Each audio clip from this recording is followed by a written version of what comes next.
Assalamualaikum warahmatullahi wabarakatuh. Saya Nada Nabila Dudinia dengan NIM 23102055, Prodi Ilmu Al-Quran dan Tafsir, kelas C semester 4. Video ini untuk memenuhi tugas UAS Qawaidul Tafsir. Kaidah yang saya ambil di sini yaitu kaidah ke-11, yaitu makna tersirat dalam Al-Quran. Dalam ilmu tafsir, seorang mufasir tidak cukup hanya memberi lafaz secara harfiah atau langsung.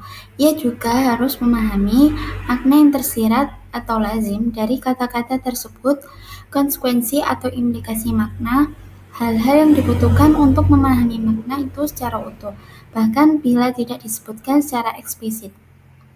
Contohnya, kalimat Allah Maha Penyayang tidak hanya berarti bahwa Allah memiliki kasih sayang, tapi juga menyeratkan bahwa Allah hidup karena kasih sayang membutuhkan kesadaran. Allah berkuasa karena kasih sayangnya dapat diwujudkan. Allah berilmu karena kasih sayang diberikan pada tempat yang tepat. Allah bijaksana karena rahmatnya memiliki tujuan dan hikmah. Kaidah ini termasuk yang paling agung dan bermanfaat dalam tafsir.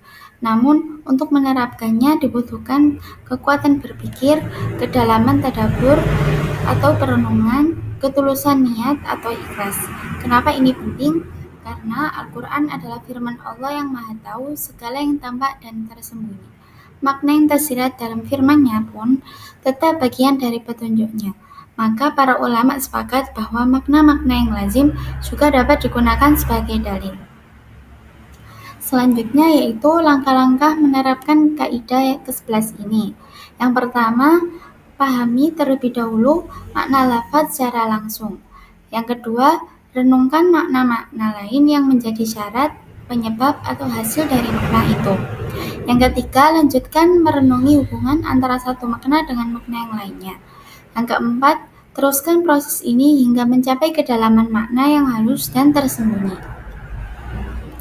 Prinsip penting yaitu Al-Quran adalah kebenaran, maka semua konsekuensi dari kebenaran itu adalah kebenaran juga. Contoh-contoh aplikasi kaidah ke-11, yaitu yang pertama, nama-nama Allah atau Asmaul Husna, Ar-Rahman dan Ar-Rahim. Secara langsung, kedua kata ini menunjukkan arti sifat kasih sayang. Makna tersiratnya yaitu menunjukkan kesempurnaan hidup, kekuasaan, ilmu, kehendak, dan hikmah Allah karena rahmatnya tidak mungkin terjadi tanpa itu semua. Yang kedua, syariat sebagai rahmat.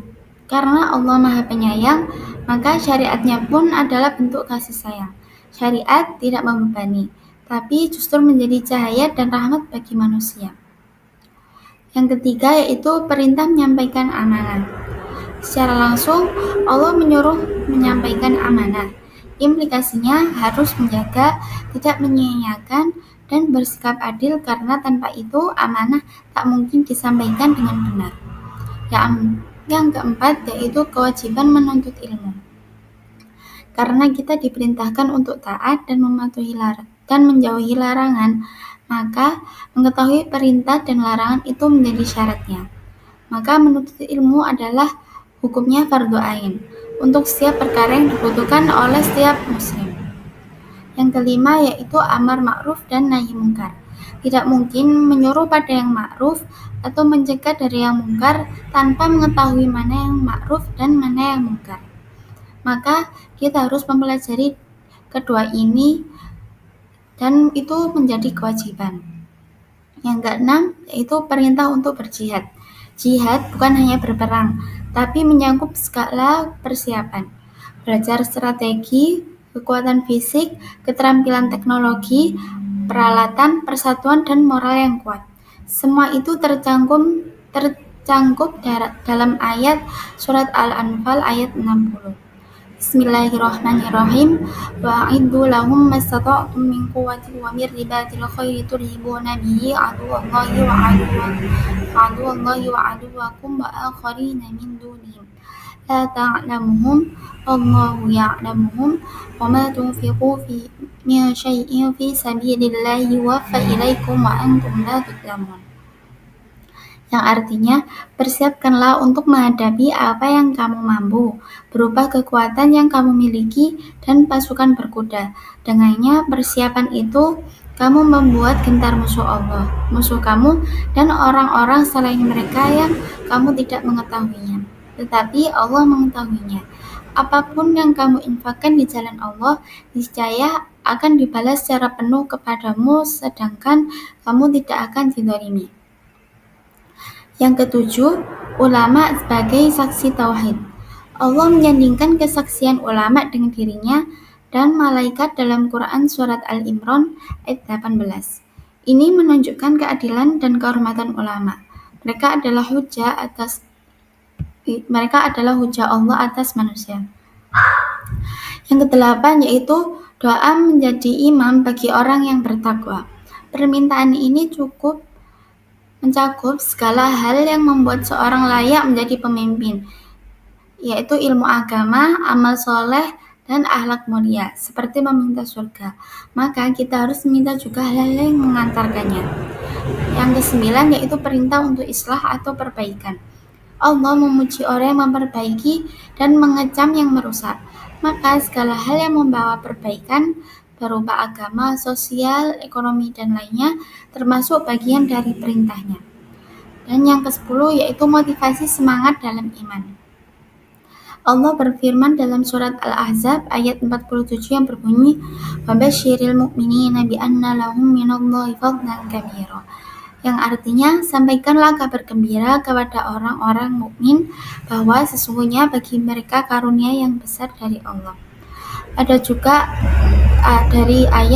dari surat Al-Anfal ayat 65. Ya ayyuhan nabiyyu harridil mu'minina 'alal qital. Iyakum minkum 'ishruna sabiruna yaghlibu mi'atain wa iyakum minkum mi'atun yaghlibu alfan minal ladzina kafaru bi annahum qaumun la yafqahun. Yang artinya, wahai Nabi Muhammad, kobarkanlah semangat orang-orang mukmin untuk berperang. Jika ada 20 orang yang sabar di antara kamu, niscaya mereka dapat mengalahkan 200 musuh. Dan jika ada 100 orang yang sabar di antara kamu, niscaya mereka dapat mengalahkan 1000 orang kafir, karena mereka orang-orang kafir itu adalah kaum yang tidak memahami. Ini menunjukkan pentingnya membangun kekuatan spiritual dan moral. Dan yang ke-11 yaitu penyampaian hukum dengan teknologi modern. Menyampaikan hukum Islam harus dilakukan dengan sarana yang efektif, termasuk pengeras suara, radio, media sosial, handphone, televisi, atau yang lainnya. Selama manfaat dan isinya benar, maka hal itu bukanlah bid'ah, melainkan alat yang dibolehkan syariat. Yang ke-12 yaitu ilmu modern yang tidak bertentangan dengan Al-Quran.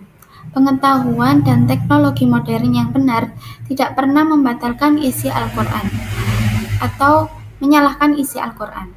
Bahkan banyak penemuan yang didukung oleh Al-Quran secara isyarat atau makna global.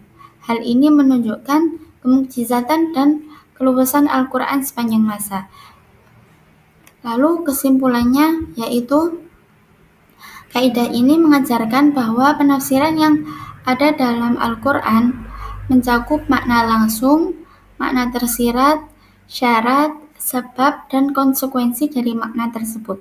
Maka siapapun yang diberi taufik oleh Allah untuk menerapkan kaidah ini akan dibukakan ilmu-ilmu yang luas, pemahaman yang tajam, kemampuan melihat petunjuk Al-Quran dalam berbagai aspek kehidupan. Sekian dari saya, kurang lebihnya mohon maaf. Assalamualaikum warahmatullahi wabarakatuh.